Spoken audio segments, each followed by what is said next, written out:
So, hi, and welcome to Poetry Passages.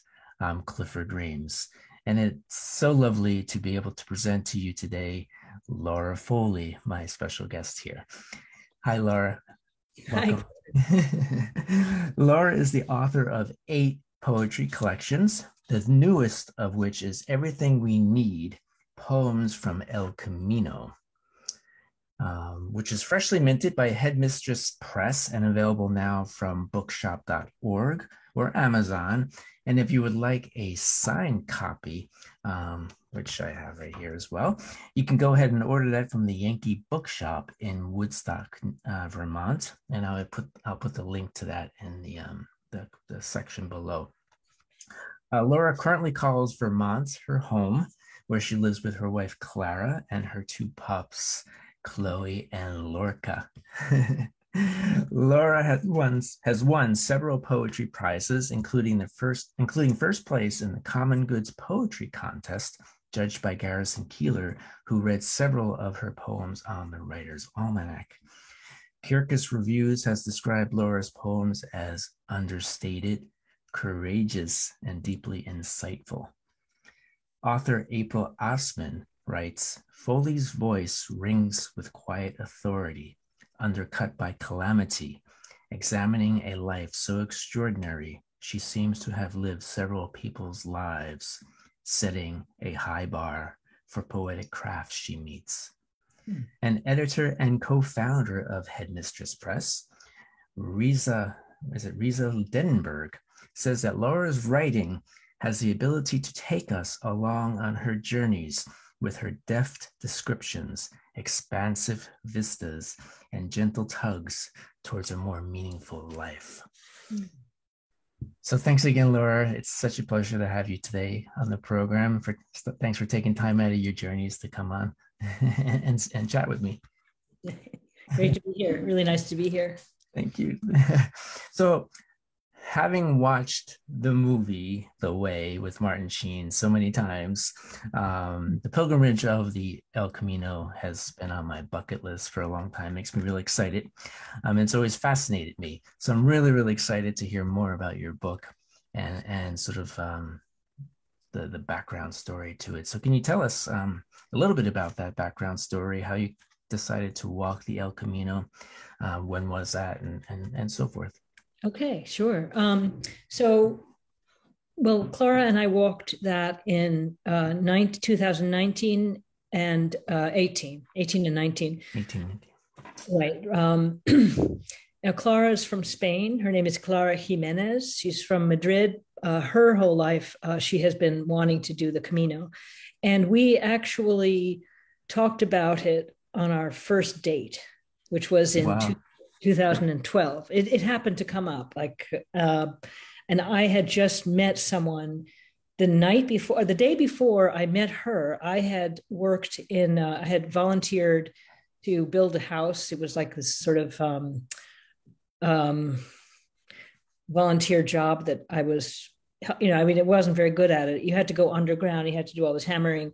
But I ended up working with a mason who spent the whole afternoon telling me his story about the Camino. Mm, And he was of Spanish heritage, and he and his wife had met on the Camino. So right.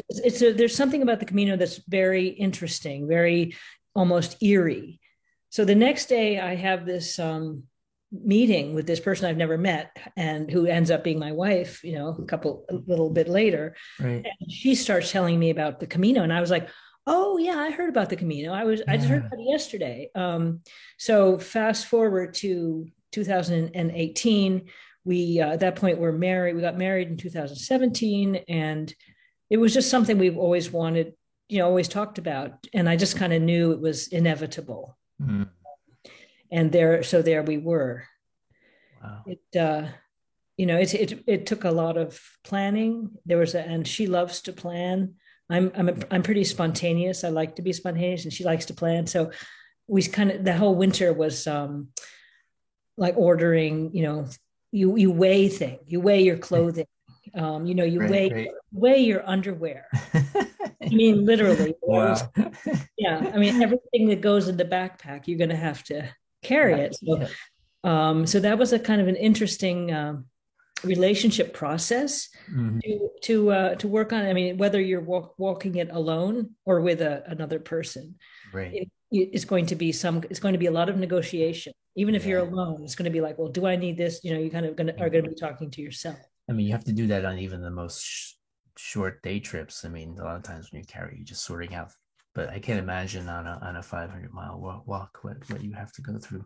So how your actual preparation took was it a couple of years, or was it No, months, or? well, I think just that once we decided we were going to do it, it was just Mm-hmm. that during that winter, that period of the winter, we live in Vermont, so Yeah. it's very, we live in the hills. It's very wintry. It's a lot of Right. ice, and we had to do, preparatory hikes. Mm. So that was hard too because we had snowshoes. You know, we had to climb our local hills and stuff Right. with our backpack. You know, work on carrying the backpacks.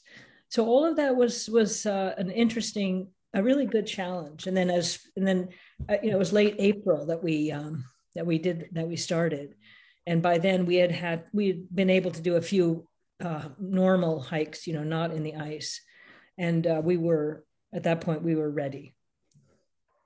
I love how the book is organized kind of chronologically so that the reader really feels the progression of time as well as the progress of your steps. Um, and in the first poem, getting to what you were just talking about, your first poem is called Packing Light.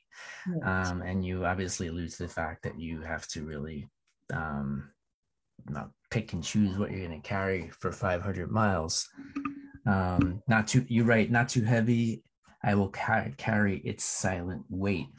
And I remember reading somewhere, and I don't remember where it was, but I remember reading somewhere that somebody said the hardness of heart and selfishness of the stones you carry and leave behind at Santiago, which is a reference to the tradition that I think you're aware of carrying a stone along the way and Yes. leaving it on a cairn on the outskirts of Santiago. So I was just curious, did you carry a stone and leave it? It was very small, A very small one? but I did. Yes. You did, yeah. Yeah. I don't know how that cairn is pretty big now, isn't it? Yes, It's it huge, is. yeah. It's beautiful. Yes, it's quite a moving site. We were there in the fog. It's in a mountainous region. Mm-hmm. It's still quite a ways to Santiago, but it's one of the major places that one stops, Right.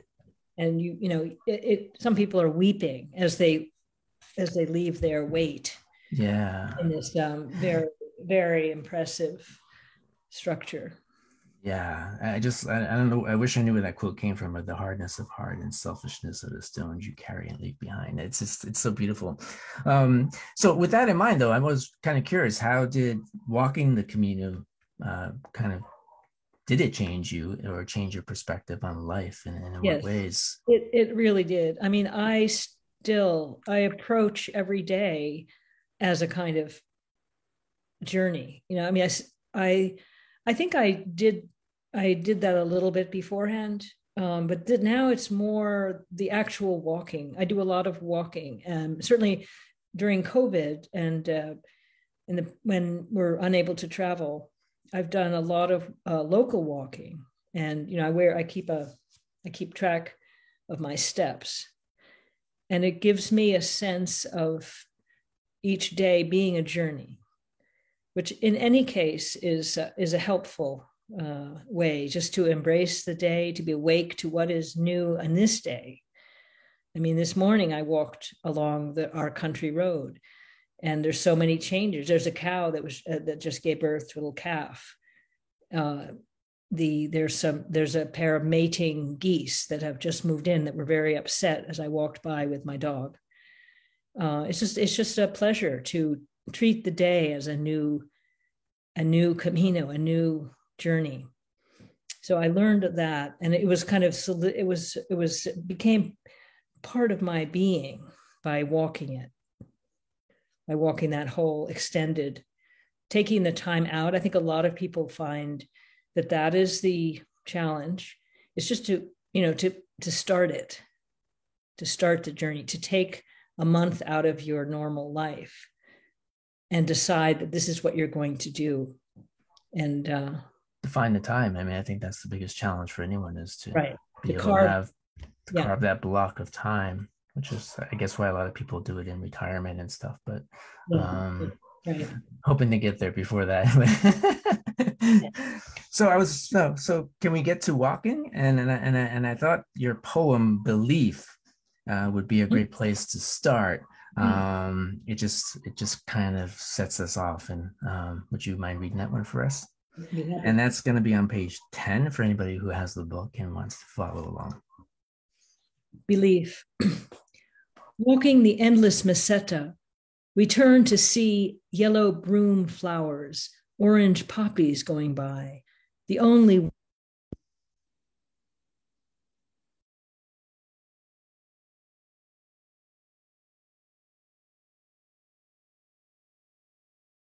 still no mystic pull toward Santiago, but we believe in the awe of those who do, as Gregorian chants pipe through a darkened church, and a friend we meet weeps freely at a cafe table. We leave Castro Jerez in the graying dark, before dawn, before cafes open, our shoes tapping a slow rhythm on quiet streets. And though at this moment they're empty of all but us, we know the road, the path we've chosen, takes us somewhere many have gone before. We feel them all in the hard-packed trail, in our aching feet, in our will to keep going, a mysticism we can believe. Sorry. I was wondering if you wouldn't mind reading it again, because I noticed that the video at some point Zoom cut out. And so like the whole middle of the poem was like silent. Do you mind reading it again? I got a notice saying something that yes. I couldn't read it because I was busy reading. Something happened. So can you? Of course. Yeah. Belief. Walking the endless meseta, we turn to see yellow broom flowers, orange poppies going by, the only way to know these pilgrims' progress. Each night, an ancient town new to us steps closer to our journey's end. We feel no mystic pull toward Santiago, but we believe in the awe of those who do, as Gregorian chants pipe through a darkened church, and a friend we meet weeps freely at a cafe table. We leave Castro Jerez in the graying dark, before dawn, before cafes open, our shoes tapping a slow rhythm on quiet streets. And though at this moment they're empty of all but us, we know the road, the path we've chosen, takes us somewhere many have gone before. We feel them all in the hard-packed trail, in our aching feet, in our will to keep going, a mysticism we can believe. Wow. We feel no mystic pull towards Santiago, but we believe in the awe of those who do. I mean, I find that line to be so powerful. I mean, everyone has their own reason, I think, for walking the Camino, their own personal mythology, maybe, whether it's religious or whatever. But I sometimes wonder if soul searching is a requirement for the Camino, or whether just searching out a few moments of fleeting joy is enough. I mean, I don't know. What do you think about that? I mean, there's so many reasons why people hike the Camino. And I think that in the movie The Way, it comes out that one person, he wants to lose weight, Yeah. And all of those, all of the reason, the spiritual, the Roman Catholic faith, any of the, or not, are all welcomed by the authorities. So the authorities who oversee the Camino. And for those who don't know, you get stamps every day, or or twice a day, you get stamped in a little booklet. And by the end, you have this really beautiful collection of different kinds of stamps from different little bars and little hotels and little albergues who have certified that you have indeed walked the way, so that when you come to Santiago, you are then given a certificate of completion. And so for all of that, the Spanish, I don't know if I say the Spanish government those who are behind all of this planning of how to, how to sort of dignify this trek, is your reasons can be of any nature, including sport, as well as spiritual exploration. But I think for the most part, people that we spoke to had, either they're dealing with spiritual quest, or very often it was some life change, or a matter of loss, of grief. And this is a way to acknowledge or to honor a person who has passed. Kind of like in The Way. Yeah, that's what his son began the walk, but then passed away on the way. And yes, the Martin Sheen character decides to finish it for him, which is kind of a nice story. I was reminded, your line reminded me of a quote from David Bowie, which said, religion is for people who fear hell. Spirituality is for people who have been there. I was wondering what kept you going on the hike. I mean, I know it's very grueling, and despite your achy knees and the trials of the trail, was it spirituality? Was it something else? What kind of was your motivating factor?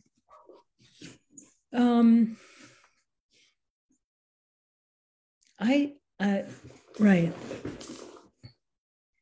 I did have moments when I thought I wouldn't be able to continue. And I was very ill, and I just, I think that before we left, I realized that because I was having trouble with my knees, that there was a chance that I wouldn't be able to do it. And then I would then simply, I would stay home and Clara would do it. And then I thought, well, I'm going to be sitting here at home with the dogs and really missing out. And then I thought, well, I could go and I could follow. I could always take a bus. There are different ways you can. And of course, then we got there and I was like, well, let me see if I can do this first leg of the journey. And well, I did that. I succeeded. It was very difficult. And then it's a lot of the challenge of it. I just did not want to, as long as I could do it, I did not want to give up. I think if I did it again, it would be less hard. Even though I'm older, I think that I'm more prepared now. And we would love to do it again. I was going to ask you that. Walking the Camino is a sort of badge of honor, and you do sort of wear these badges like the scallop shell, yes, that you earn along the way. But you also earn a name, right? Pilgrim. Yes, yes. And it's something that you reflect upon in one of your poems called Our Name. So I was wondering if you would like to read that one.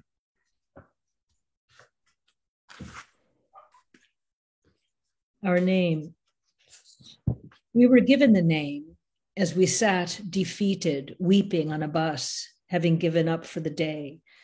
Given in a cafe, faces bright and eager before dawn, backpacks slung by our sides, collapsed, resting in shade.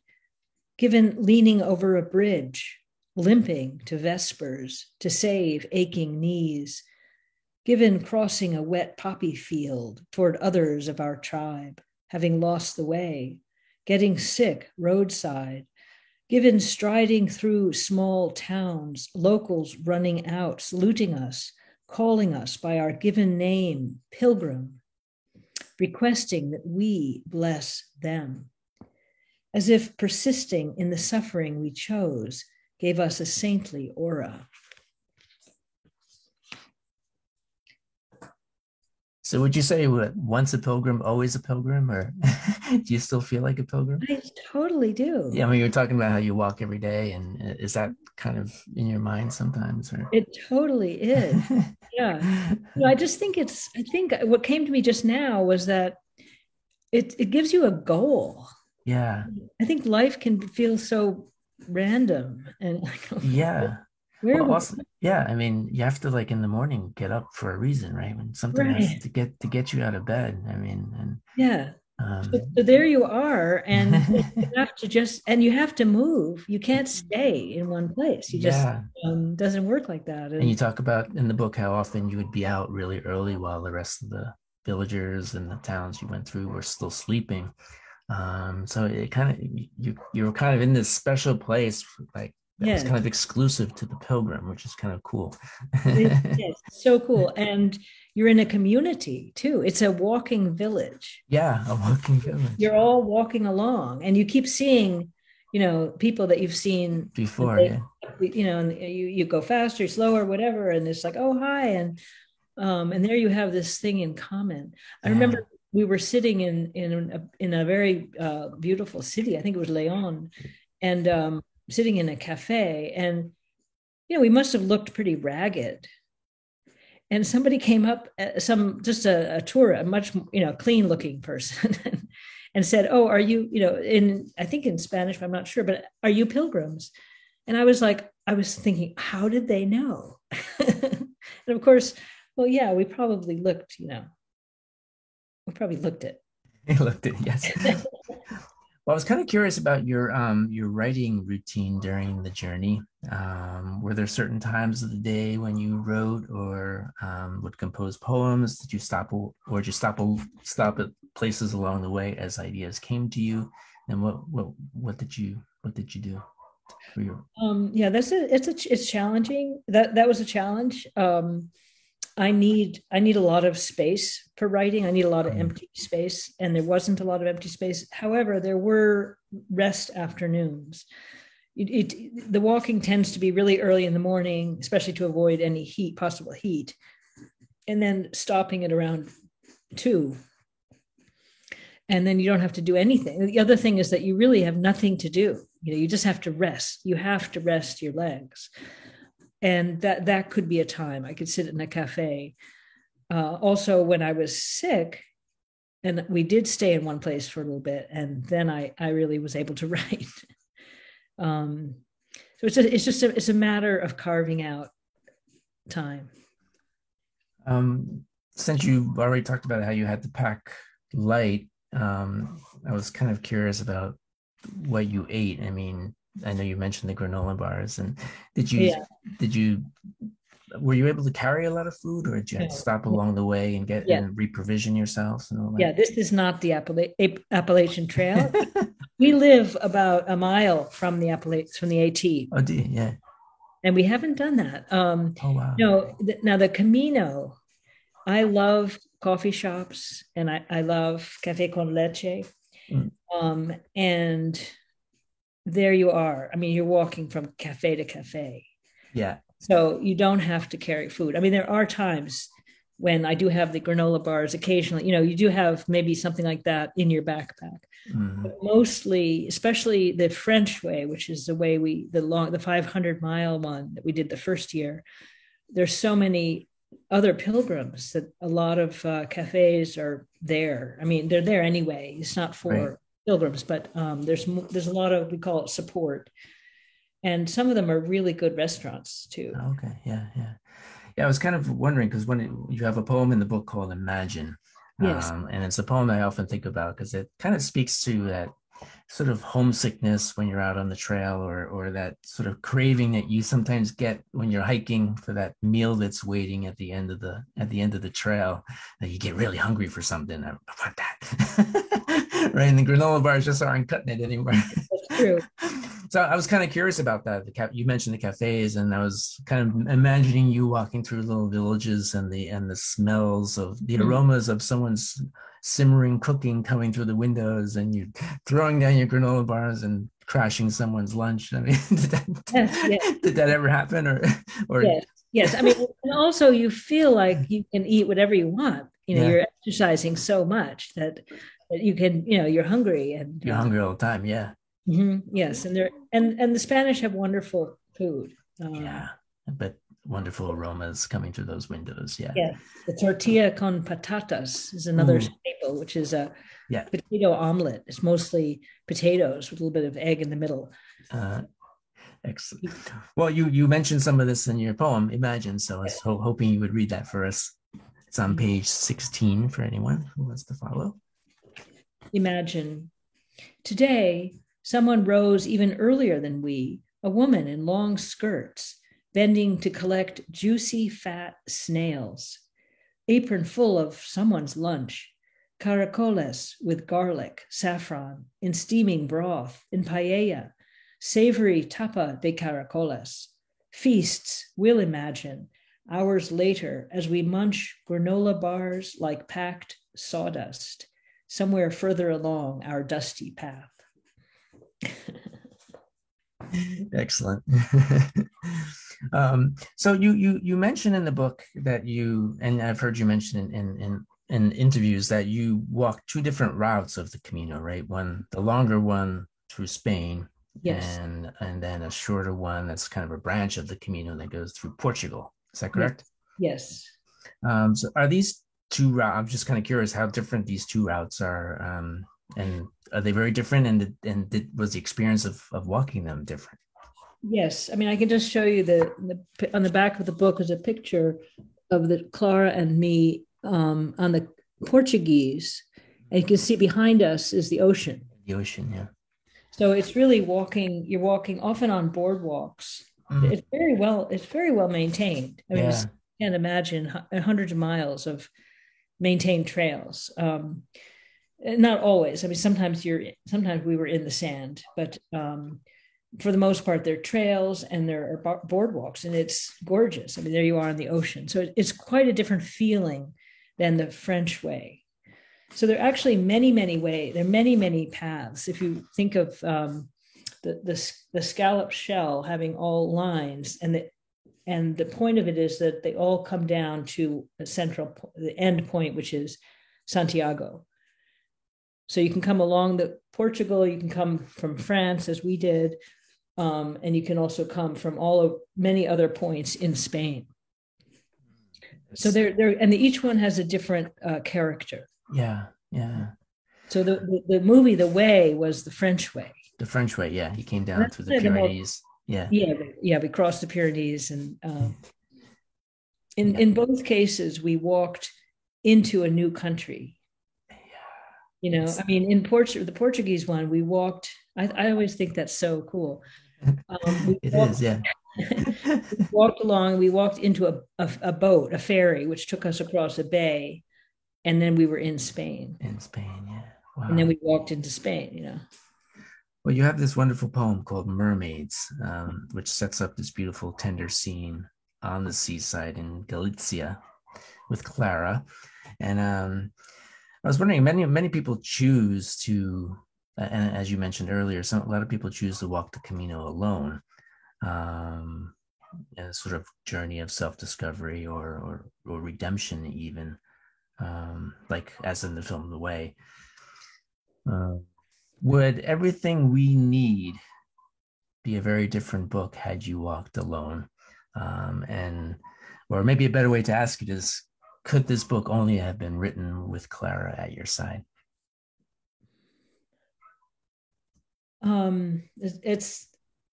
It's a wonderful question. I have done a lot of retreats in my life in my Buddhist studies, and they were always these long, silent, solitary retreats.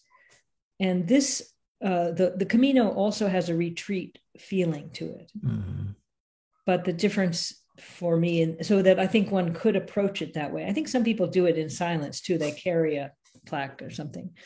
So for me, this retreat was a retreat with my partner. So it was very much about doing it together. And that was part of the fun of it and part of the challenge of it as well. We had to adjust to each other's different needs and that kind of thing. So yes, the book would have been probably longer if longer, yeah. Yeah.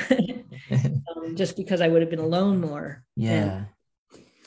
And you talked about that sort of having to negotiate always, and not in a bad way, but there's always, like, especially when you're traveling with someone, this need to kind of compromise and discuss things as you go along. Right. Yeah. which is is a kind of a spiritual practice in In itself. itself, right? Yeah, I agree. Yeah.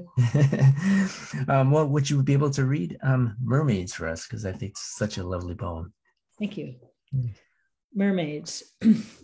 The agile octopus hunter passes as we rest on slippery, wet rocks, his long pronged fork just right to find and net visa presa viva, she explains, un cazador de pulpos, her Spanish tongue lisping her Z's, rolling her R's in the way I love this woman whose voice, when I first heard, meant one day, surely we'd go someplace exotic to New England, Honduras, Venezuela, or, as it turns out, sitting on mossy stones in Galicia, 300 miles into our non-faith-based trek to a holy Catholic site, our gay wedding a year in the past, as she explains how you never stab an octopus because the ink, as the black-clad, nimble sea god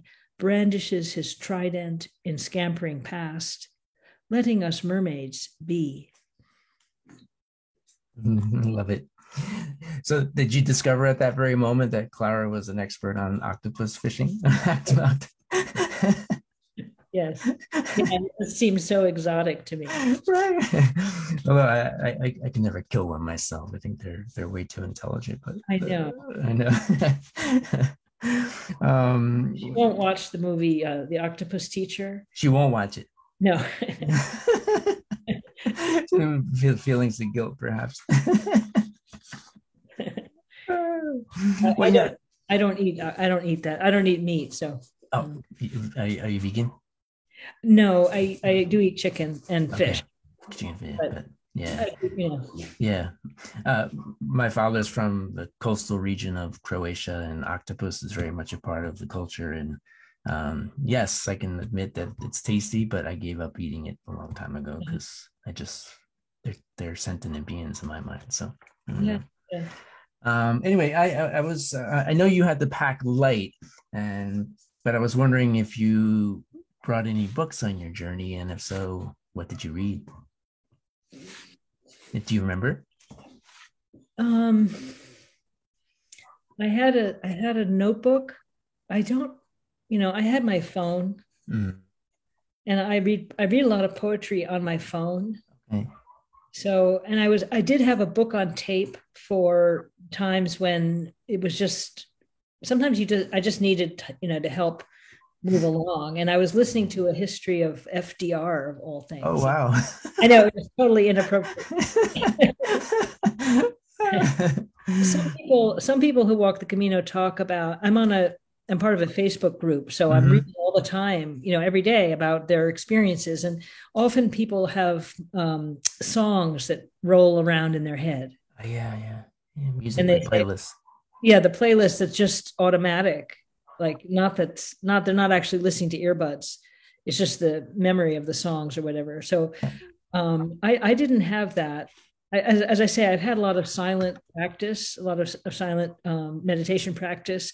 So I would do that. I would make it into a meditation. But then when I just really needed something, I would listen to this book, a history. Yeah. FDR, I love it. Well, it sounds like it was such an amazing journey, and with all the different types of, as you describe in your book, the different types of landscapes and flora and fauna, slipping through bustling cities and then across expansive vistas of countryside. Is there any one thing that kind of stands out in your memory, a particular site, any particular aromas, incidents? The roses of Logroño, or that little cafe by the river that you write about. Is there any one particular thing that kind of really? I mean, I think that, it happened that you think of Spain as dry, especially the Meseta, which is people going on the Camino are always dreading or whatever. I mean, the Camino is thought of in three different stages. And the central stage, the middle stage is the Meseta, which is thought of as death.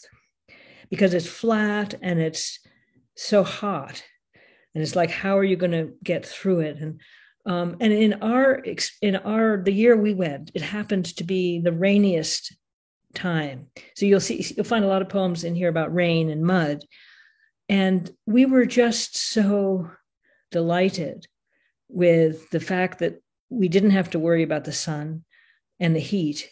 And the result was that there were red poppies blooming. They were blooming wildflowers everywhere. Yeah, it was just, you go around the corner and there was just another poof. Yes. Yeah. Totally unexpected, totally unusual, and so welcome. Is this an actual photo on the cover? Is that yes a place in Spain, or? Yeah, this is on the Camino. That's yeah. So Clara is a photographer. Mm-hmm. She took a lot of beautiful photographs of the Camino. I wish we could have done it more in the book, but this is one of them. Yeah. It would have been nice to have like a little map to see like your progress. Yeah. Oh well. Next edition. Next edition, yeah. The expanded edition. So all good things have to come to an end, that we know. But when I was thinking about this, and one of my favorite movies, I don't know if it's a movie that you know, but it's called Local Hero. And it's a story of a Houston oil man who is sent to Scotland to kind of buy up a coastline, right? Buy up a little village and its beautiful beach, to turn it all into an oil refinery kind of terminal deal. But during his time in the village trying to negotiate with locals, he falls in love with the place. He falls in love with the simplicity of the life and the little quirkiness of the locals and blah, blah, blah. And suddenly he doesn't want to go back to his glitzy life in Texas anymore, right? So at the end of the film, he's back in his penthouse in Houston, and out of his pocket, he pulls out a handful of seashells, and he leans down to smell them. And is then at that moment transported back to the little village in Scotland. It's a poignant little scene, and your poem "The Return" reminded me of that scene. Made me think of it. Do you ever long to go back? And you mentioned you might want to go back and do a shorter one. And what do you miss so much about the Camino? As we talk about it, I can just feel the certain kind of energy around it. It has like that mystical. It has a mystical. It's hard to put words to it. The pull of wanting to be on it and to be doing it and to be focused along with other people, all focused on this same journey. We do have some markers here in the house. We have this. I have an artist friend who created this sculpture, which is these very yellow saplings that he painted in a large circle. It's on our house. It's on the outside of the house. It's big yellow, it's called The Way. Oh wow, really? So, yes. And we also have a small plaque right by the front door, which is also a scallop shell from the Camino.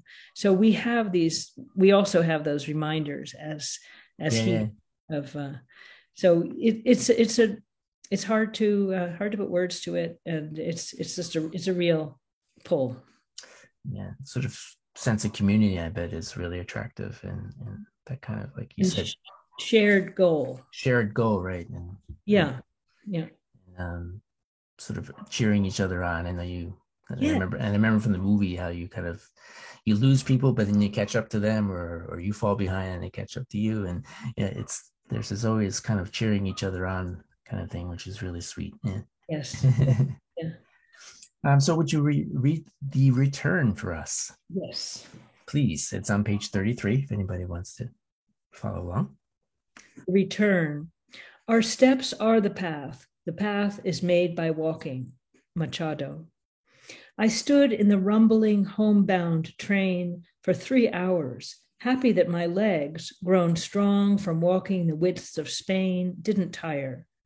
Still, it's odd not to be striving, as if struggle were the reason for being, rather than standing in one place or breathing the sweet scent of honeysuckle blooming through the opened windows of home. as if the struggle were the reason for being. That's such a great line, and it's kind of feeds back into what you were just talking about, kind of Mhm. having a shared goal, a shared struggle that you I mean, participate. maybe that's the point, is that the struggle, we always have struggle, Yeah. but it's not always shared and it's not always clear what exactly it is. Here, it's clear. Yep. Everyone knows where you're trying to go, Yep. and there are many different things that can obstacles. There are different kinds of. Some people have blisters. I didn't have any blisters. No, never. I didn't have one. No, I had these. I have these had these shoes that worked out so beautifully. What kind of shoes were they? I know. you, I wrote you need to have an endorsement, or you. I know. I think I bought when I got home. I bought 5 pairs because I wear them out. Right. They're Ultra is the company. Camino tested, huh? Love it, yeah. I remember reading an account of the Camino, and in which a veteran pilgrim, a woman, remarked that the real Camino only starts after you get back home. And I know at some point after you got back home, your wife Clara was diagnosed, correct, with cancer. Yes, yeah. Did you know about the diagnosis during the journey? Was it No. something that was waiting when you got back, Well, it or was a was few it months after. Yeah. was she? I mean, did something that become evident during the journey that something was No, wrong? no, no, No. no, no. Wow. So how's she doing, by the way, now? She's doing really well. Thank Yeah. you. And the 2-year anniversary of her surgery will be next week or something. So Wow. she's doing So, really well. cancer free. Yes. Wow. Wonderful. Yeah. Well, and you address this in your poem called To Santiago, which I thought was Yes. such a moving poem. You approach, and I've heard you say that you approached Clara's struggle with cancer as a sort of Camino, Yes. a journey of sorts. Yeah. Is that the correct assessment? And Yes. yeah, Yes. Yeah. As soon as she was diagnosed, and which was late November of 19. So we had come back, I guess, in July, we had come back from our second Camino. So this is now winter, getting all the darkness, and she gets this diagnosis just we didn't know it, just out of the blue. So, blue, yeah. but then it was like, what do we do? And she actually, her penchant for planning, which was so apparent with the Camino, like, we have to get the right kind of this and the right kind of that. She approached the cancer the same way, like, oh, I have to get the right kind of this and the right kind of that, and the right kind, and actually things like Purex. This was before COVID. This was like a week before COVID. Really? Wow. We had so many tubs of Purex already, because she was prepared for whatever she had to go through. So we were all very well stocked with that kind of stuff when COVID hit. Right. What would you read To Santiago for us? Because yes, it's on page 39. To Santiago. We began climbing in the year's darkest days, diagnosis in late November, turning trips to the cancer center's mountain into adventure. Tying a scallop shell to her hospital backpack, we metaphored illness as a pilgrimage to Santiago. 8 chemo treatments followed by surgery. We trekked December's steep, bitter peaks, January's icy valleys. How many miles, we'd say, about halfway, sometime in snowy February. We slogged on through a wet March, a windy April that didn't seem like spring. Though our feet didn't develop blisters, her heart raced at an alarming rate. She lost her hair and her taste buds changed. A bit metallic, she'd say, with grit. As we approached surgery in early May, we searched the horizon for the cathedral, knew the steeple would soon come into view. Soon we'd descend the final hill to Santiago. Soon the maroon-robed priests would swing the Boto Flumera over our heads, fill the vast space with cleansing fragrance of myrrh and frankincense, Soon we'd stroll along the beach at the end of the world, the beach that ends one world and begins another. Cancer would become a wintry memory, and our legs would rest, our stash of metaphors ready for the next quest. Hmm. I love that last line, our stash of metaphors ready for the next quest. So lovely. The metaphors that are both weightless to carry, but carry the weight of the world, right? They do, yes. I was kind of to wrap up. I was wondering if you would talk about a little bit the book's title, "Everything We Need," and would you pack differently for the next journey? No, I mean that part was we really did really well with that. I must say that our new adventure we have a van. We just got a van. We haven't used it yet, and we haven't slept in it yet. It's a Revel. It's called Winnebago Revel, and it's like a small kind of van, but in it is So yeah. We have to pack it with also like a small frying pan, and small little things. There's something about figuring out what it is that you need that I think is helpful. Yeah. I mean, I just love the idea of like everything you need is what you can carry, and mm-hmm. Sort of a self-reliance, self-sufficiency thing. I don't know. Yeah. Something. Yeah. Very... It's very freeing. It feels free. It feels freeing. Yeah. I love the backpack. I have a small backpack that I wear when I go on day hikes, and it has a similar feeling. I always have to have a pen and paper. Because it's not a huge backpack when you look. I mean, it's not one of those gigantic things you see people carrying on short hikes, right? They carry these giant things. Yes, I mean when you walk the Camino, that you're told 10% of your body weight. 10%, yeah. No more than that. So that's why you really pare it down.